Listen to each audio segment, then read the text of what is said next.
ನಂತರನೇ ಚಿತ್ರರಂಗಕ್ಕೆ ಕನಸುಗಳನ್ನ ಹೊತ್ಕೊಂಡು ಬಂದಂಥ ಒಬ್ಬ ಹುಡುಗ ರವಿ. ನಾವಿಬ್ಬರು ಆ್ಯಕ್ಚುಲಿ ಒಟ್ಟೊಟ್ಟಿಗೆ ಡೆಬ್ಯೂ ಮಾಡಿದ್ದು.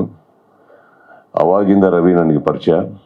ಆ್ಯಂಡ್ ಬರ್ತಾ ಬರ್ತಾ ಸ್ಟಂಟ್ಸ್ ನಾನು ನೋಡಿದಾಗ ಬೈಕ್ ಜಂಪ್ಸ್ ಅವಾಗ ಭಾಳ ಪಾಪ್ಯುಲರ್. ರವಿನ ಯಾವುದೇ ಬೈಕ್ ಜಂಪ್ಸ್ ಇದ್ರೂ ಇನ್ಕ್ಲೂಡಿಂಗ್ ಕಾರ್ ಎವ್ರಿಥಿಂಗ್ ಇವರೇ ಮಾಡೋರು.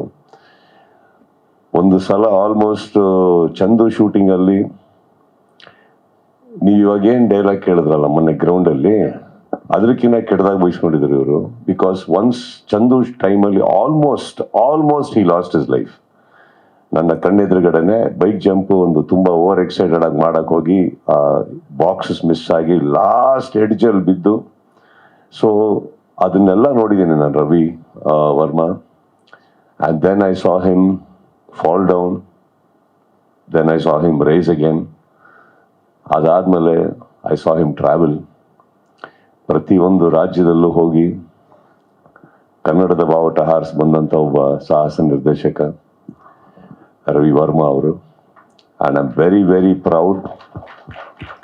ಅವರ ಬೆಳವಣಿಗೆ ಮೊದಲನೇದಾಗಿ, ಎಲ್ಲದಕ್ಕಿಂತ ಹೆಚ್ಚಾಗಿ ಅವ್ರು ಏನೇ ಬೆಳೆದ್ರು, ನಾನು ನೋಡಿರೋ ಅವತ್ತಿನ ಹುಡುಗ ಇವತ್ತಿನ ರವಿ ವರ್ಮಾ ಸರ್ ವ್ಯಕ್ತಿತ್ವ ಕಳ್ಕೊಂಡಿಲ್ಲ, ಮಾನವೀಯತೆ ಕಳ್ಕೊಂಡಿಲ್ಲ, ಸ್ನೇಹಿತರನ್ನು ಕಳ್ಕೊಂಡಿಲ್ಲ, ತನ್ನನ್ನು ಕಳ್ಕೊಂಡಿಲ್ಲ. Because it is very easy ಒಬ್ಬ ಮನುಷ್ಯ ಬೆಳಿಬೇಕಾದ್ರೆ ಚೇಂಜಸ್ ಆಗೋದು.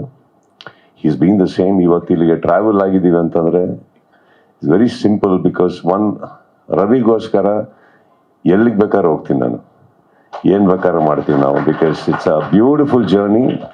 ನಮ್ಮನ್ನ ಕೂಡ ಚಿತ್ರರಂಗದಲ್ಲಿ ಒಬ್ಬ ನಾಯಕನಾಗಿ ನಾವೊಂದು ಸಾಹಸ ಮಾಡುವಾಗ ಬಹಳ ಪ್ರೀತಿಯಿಂದ ಒಂದೊಂದು ಸಾಹಸವನ್ನು ಕೆತ್ತಿ ತೋರಿಸಿ ನಮ್ಮನ್ನ ನಾಯಕರನ್ನಾಗಿ ಇನ್ನೂ ದೊಡ್ಡ ಮಟ್ಟದ ಹೀರೋ ಆಗಿ ಸ್ಥಾನ ಸಿಗುತ್ತೆ ನಮಗೆ ಪರದೆಯಲ್ಲಿ ಅಂದರೆ ಇವರೆಲ್ಲರೂ ಕಾರಣ.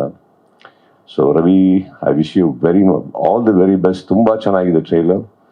And I wish you many more success. ಈ ಪ್ರೊಡಕ್ಷನಿಂದ ಇನ್ನಷ್ಟು ದೊಡ್ಡ ಮಟ್ಟದ ಒಂದು ನಿರ್ಮಾಪಕನಾಗಿ ತುಂಬ ಸಿನಿಮಾಗಳನ್ನ ಮಾಡಿ.